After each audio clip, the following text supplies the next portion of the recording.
Hi, everyone. Welcome back to another edition of Spilling the Tea on GovCon. I'm Teresa Moon, Director of Business Development for Parabolis. We provide a better financial partnership for government contractors that includes a line of credit to fund your growth. The purpose of this podcast is to assist small businesses with success in the federal marketplace by introducing them to industry experts and resources that they may not otherwise know about. Today's guest is a personal inspiration to me, and I've been fortunate enough to connect with her and learn about her newest endeavor that you're going to learn about as well. Welcome, Emily Harman. Thank you, Teresa. I'm excited to be here on your show. I am as well. I've been following you for a long time on LinkedIn, and I watch your podcasts and everything that you put out. And so I'm extremely excited for our network to get some insight from you today. You have worn many, many hats in your career, which I think is wonderful. And I'd like you to share with our listeners a little bit more about your journey and specifically how your role now as positive intelligence coach is so important and impactful to the government contracting community. Yeah. Okay. Well, awesome. So I just retired in May of 2019 after serving the Department of the Navy for 34 years. And during that time, I was an officer on active duty for 7 years, and then a supply corps officer stationed on a ship, on the business side of the Navy. And then I got out of active duty and became a reservist and did mostly government contracting as a reservist. And when I got out of the Navy active duty, I became a civilian for the Navy, and I became a contract specialist and moved up through the ranks as a contracting officer. I've worked at the Naval Supply Systems Command and mostly at the Naval Air Systems Command, where we bought all the airplanes for the Navy and the Marine Corps and the weapon systems. And so I was a contracting officer doing that. And then I moved into the small business career field at NavAir and ultimately retired as the director of the Office of Small Business Programs for the Navy and the Marine Corps. And I saw the challenges that small businesses had in marketing to the Navy and the Marine Corps and to the federal government and to finding business opportunities.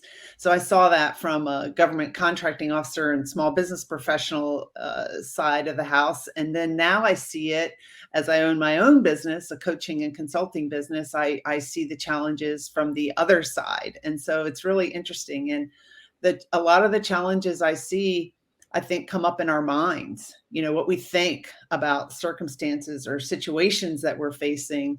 And I stumbled upon the book, Positive Intelligence, Why Only 20% of Teams and Individuals Achieve Their True Potential and How You Can Achieve Yours by Shirzad Chamine. And I went through his coaching program and became a certified positive intelligence coach. And then just in June, started working for Positive Intelligence, supporting them as the director of U.S. government accounts. And that covers state, local, federal government, as well as, even government contractors that might want to learn more about this program and how they can help their teams achieve even more success in the government contracting arena. I agree. And that's kind of how we connected. I think that such an important aspect in leadership is the encouragement that positivity creates in a workplace. And I think that even the best of leaders need that coaching as well. And so I was really drawn to, especially your message of, leading and living a life you love. I think a lot of what you promote is really understanding the way you tick and the way you respond to the world around you. And I'm so drawn to that. I'm hoping that my team will be coming on board soon to start practicing this with you. I've purchased the book too and did the online stuff as well. And so I'm getting involved in it. So I'm excited for you to talk to us a little bit more about it. So why don't you explain to the listeners what is positive intelligence? Well, positive intelligence is all about, it's a program that's all about, our minds and the neural pathways in our mind. And it's based on science. And if you go to their positiveintelligence.com website, you can see a tab for the science. But basically, most of us work really hard. Our teams work really hard, and we experience a lot of conflict, friction, stress, and overwhelm. And Shirzad Chamine, in his research, has narrowed it down. He's done some factor analysis and narrowed it down to 3 muscles that we can strengthen in order to, think with a more positive mindset. Okay. And not let the negative thoughts in our mind sabotage us. And so imagine, look at all the colors in the world, but they really there's 3 colors that form all the other colors. Well, when we look at, there's classes on emotional intelligence, on Franklin Covey classes, you can go to a class and learn all these things. But then when we come back from the classes, it's like, but it's not sticking. Why is it not sticking? And so what Shahzad got to is, with his research, is the 3 muscles that we need to build in order to stop sabotaging ourselves. And so we can really achieve our New Year's resolutions. We can really achieve the goals that we lay out for ourselves and not fall back into our normal routines. And those 3 muscles are the saboteur interceptor muscle, which is noticing when you're stressed, overwhelmed, anxious, any negative emotion. That means, and I'll explain what the saboteurs are in a minute, but that means you're being hijacked by your mind, by the saboteurs in your mind, because you're feeling that stress. You're reacting to all those negative thoughts and you're believing them. And then so that's the saboteur interceptor muscle, just noticing our thoughts. We have 60 to 70,000 thoughts a day. And a lot of times we don't even notice what they are because they're just like normal to us. And we just think, well, that's just the way I am, but you can change. And so then the self-command muscle is the muscle that we strengthen doing what he calls PQ reps, short little exercises to help us strengthen that muscle to command our mind to not be believing those thoughts, to think, well, what else could be true? And that's the sage muscle, which is, how do we look at situations from a clear-headed mind with compassion for ourselves and compassion for others, with empathy, and take calm, cool, clear-headed action. Because when we're under stress, all of the ideas that are possible and the different ways of looking at the situation don't come to us right away because we're just so focused on the stress. And so that's what positive intelligence is. It's all about strengthening our mental fitness. We all know what physical fitness is, but how do we really strengthen our minds so that we can improve our relationships, improve our performance at work and at home, and just live a life that we love living. It's the foundation for creating a life that you love living.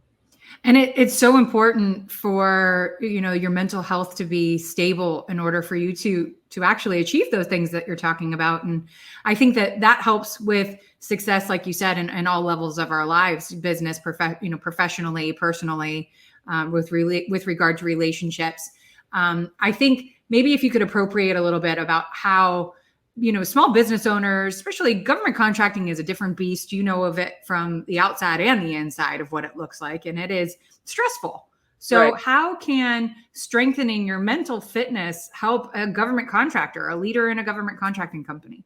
Well, let's start with explaining a little bit about the judges. We all have a judge in our mind. The judge judges ourselves. I'm sure everyone's familiar with their inner critic.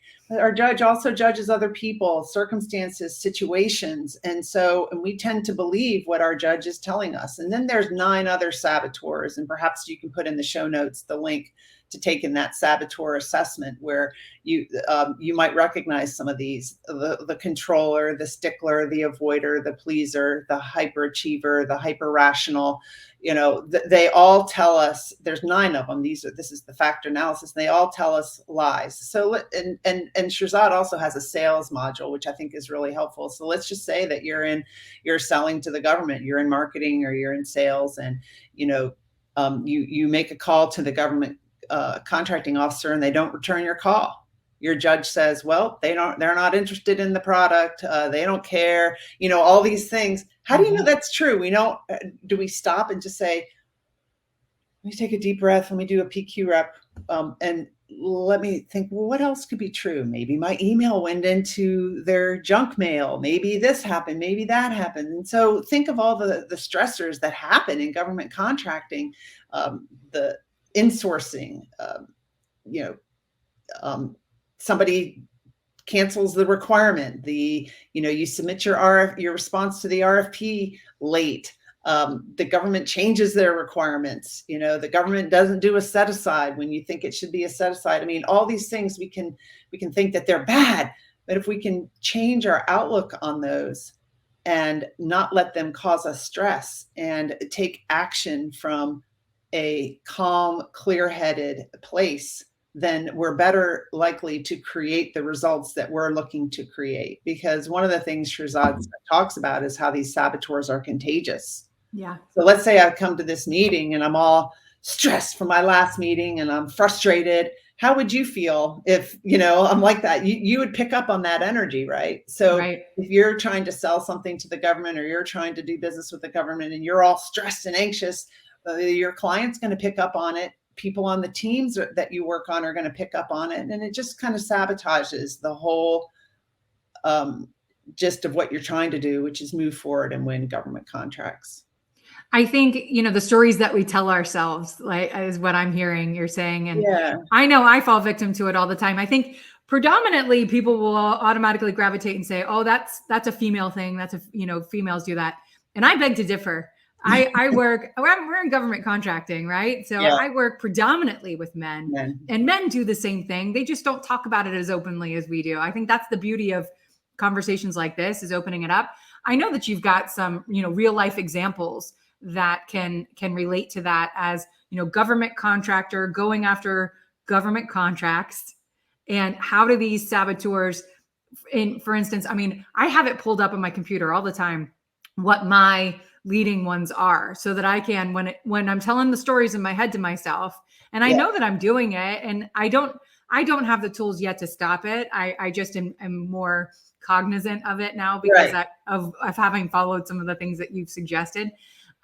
It's amazing the way that our background influences so much of how we relate. So yes. I'm sure you've got real life examples of your own, or people that you've worked with of, they're in this environment, government contracting. You've mentioned some about how, they didn't return my email. What does this mean? We create all of these stories. Anything else that you think people could probably relate to, that, because it's so genuine in what you're saying? I love it. Yeah. Well, I'm curious. Do you want to share what your saboteurs are? Sure. I mean, I am an open book. And it's funny, after listening to you on Mark Amtower, you and I come from similar backgrounds, with sports being a relatable,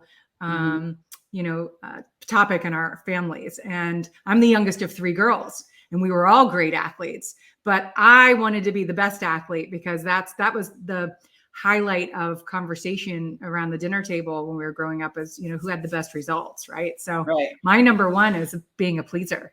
Mm-hmm. Mm-hmm. And that doesn't surprise me, because I tell people that too. I have always overextended myself, trying to do more to get people to like me than I should. And I know it, but it doesn't stop me from leaning into it. Yeah, it's because we have created neural pathways in our mind. The saboteurs live on the left side of our brain. And when something happens that triggers our judge to say, oh, we need the pleaser, and this is where you should please, that's a habit. And so how do you create a new habit is you first recognize it, which is what you're talking about, that you've been able to recognize it. And then you do what he calls PQ reps throughout the day to strengthen that self-command muscle, to switch to the right side of your brain, create a new neural pathway there. So you will react differently, and you will not believe what your pleaser is telling you about how you have to react to a situation. But I would say that another way that this can get in the way of government contractors are, let's say you have either the hyperachiever saboteur, which some of the lies are, if you achieve this, once you win this government contract, you're going to be happy. Once you win this, everything's going to be great. Once you win this, and then you win it, and it's like, well, you got to get something else. And so when you're focused on hyperachieving, or when you're focused on all of the data, like you're hyper rational, like data is all that matters. We have 2 channels in our brain, the data channel, and that's where we're focused on data and numbers and all that matters. But then the PQ channel is what he calls, which is the empathy circuitry of our brain. And so relationships matter too. So if we're so focused on achieving and winning and moving forward and all the numbers and the data, and we're not really focused on how people are feeling that work for us, or our feelings, or how we're coming across, or how people feel when they leave a meeting with us. That can, the hyper rational saboteur will tell you that doesn't matter. Feelings get in the way. And that same thing with the hyperachiever. Feelings get in the way. You just got to get things done. And I know, because I've been in that place where I know sabotage relationships because I was so focused on accomplishing and moving forward. And I think in this work environment where we're trying to retain employees, right, and create a healthy work-life balance and increase employee engagement, it will behoove us to understand these lies that our saboteurs are telling us, and to recognize there's another way that you can achieve success at work and at home at the same time, and with your wellness and your relationships. It doesn't have to be one or the other. That's Right. what I like about positive intelligence. It's possible.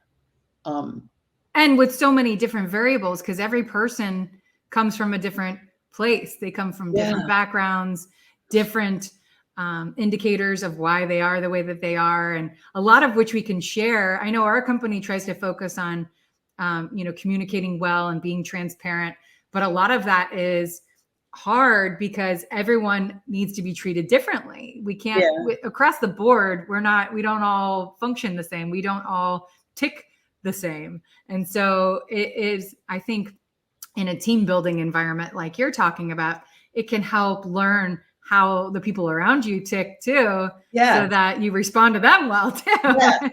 And one of the things I like is, because I go to meetings with positive intelligence, we start off our meeting with a PQ rep, which is a short exercise that helps you focus your mind on the present moment. And you've probably experienced this. You rush from one meeting to another and you're just not present. You're thinking about like the next meeting or what you have to get done. And we start off our meetings with a kind of a centering PQ rep, which really helps us focus and be in the present moment. And then during the meeting, if the conversation gets tough, like recently, Shahzad, who wrote the book, started the program, he got hijacked by one of his saboteurs in a meeting, and he was feeling stress, anxiety, whatever he was feeling. I wasn't at the meeting, but he had shared this. He was like, and so other people pick up on it, right? He's the CEO. Someone's going to shut down, but somebody said, let's do PQ rep.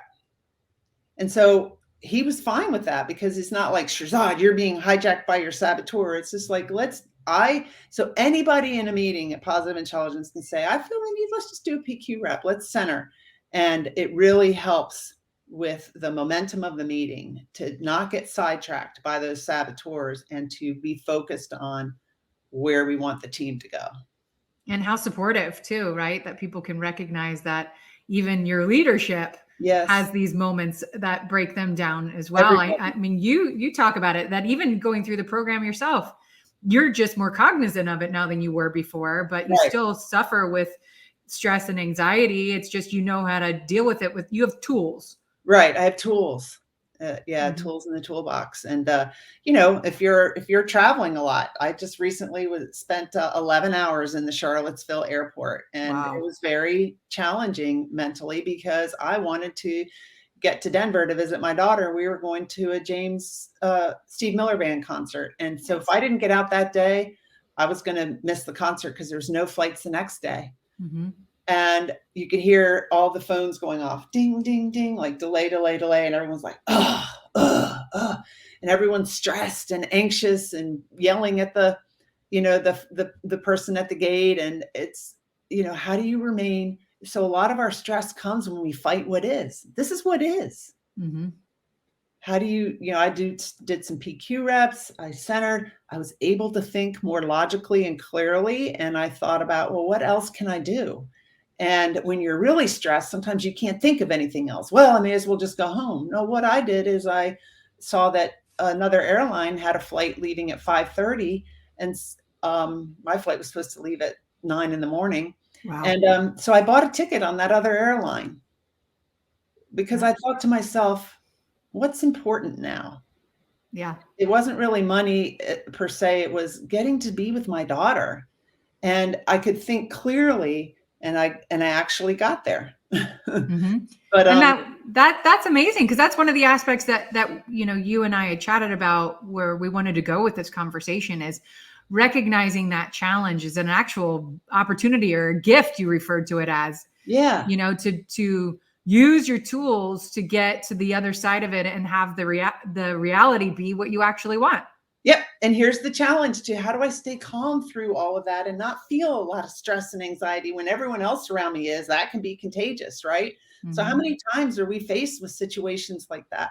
We need to really look at ourselves. What can we do? Because we um, can change on the inside. And I used to think, my mom's always been busy getting stuff done, moving, achieve, achieve, achieve. And so I used to think that's just the way I am. I can't change, but you can. Mm-hmm. And there is a way to live in ease and flow, and to not feel all that stress and anxiety that we have come to, in some ways, just think is normal. This is just the way life is. Right. But we Yeah. can change. And that is the beauty in it. And that's why I'm excited to be able to push forward and to bring this to our company, because I think we all, in certain circumstances, have grown up with that. I am the way I am. This is just who Right. I am, and Right. people have their, assumptions of who you are based off of, what you give them. But you are able to change those things for the better. Not that, you're not going to be the same person anymore. You're just not going to be causing yourself so much grief. And Right. I love that. I mean, especially your example of, what was more important, getting to see your daughter or spending a little bit of extra money on a plane ticket. We Right. can all relate to that being a great scenario that we may not have chosen if we were in your shoes. Right. And an eye-opening thing for me was when I was retiring in May of 2019, I was really busy and my job was keeping me busy, and I was traveling a lot and I was under a lot of stress. And I thought, when I retire, I called my retirement a graduation. My life, when I graduate, my life is going to be awesome. I'm going to have time to work out and do all these things. And I was busier than ever. Mm-hmm. And I had to, because I was starting a podcast and starting my own coaching business, and I was, working at the desk, and I thought, well, wait a second. I don't have anyone, a boss or a job that I can point to. I can only point to myself. I am causing this. And if I had realized that when I was still working for the Navy, I would have, approached my job a little differently too. But it took that. And it's, sometimes for everybody, there's like this eye-opening moment. It took that to realize, wait, I am causing this, and then I learned my saboteurs are causing this because I'm believing the lies that I got to get this and this and this done before I can take a break. And I can't go hiking because I got to get this done. And I didn't know that I could change, but you can. It takes practice. Just like physical fitness, right? You Mm-hmm. can read a book about lifting weights. You're not going to get stronger. You got to actually do the work. Right. Same Right. intelligence. That's right. Well, that's awesome. And speaking of your podcast, I watch it frequently. You were telling me earlier that it's coming to a close. Can you tell us a little bit about the podcast and where we can find it? Because I know you've got an archive that we can check out. Yeah, And definitely. when's your last episode? My last episode is going to be November 2nd. I go live on Wednesday nights at 7:30 p.m. Eastern.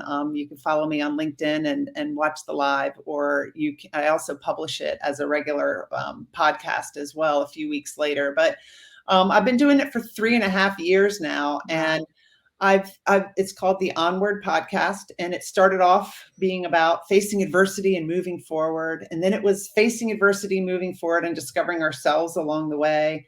And then I changed it to create a life you love living now. Don't wait. What can you do today to love your life even more? Don't wait for circumstances to change like I did for my retirement or my graduation. Do it now. And but I'm starting to not feel as excited about doing it. So I still love doing the interviews, but I want to just create more time and space for myself. Maybe I'll write a book. I'm not sure what I'll do next. I also just love coaching, so it's creating more time for that. And so all good things must come to an end, and I think it's better to end it when I'm still loving it rather than wait until I'm just tired of it.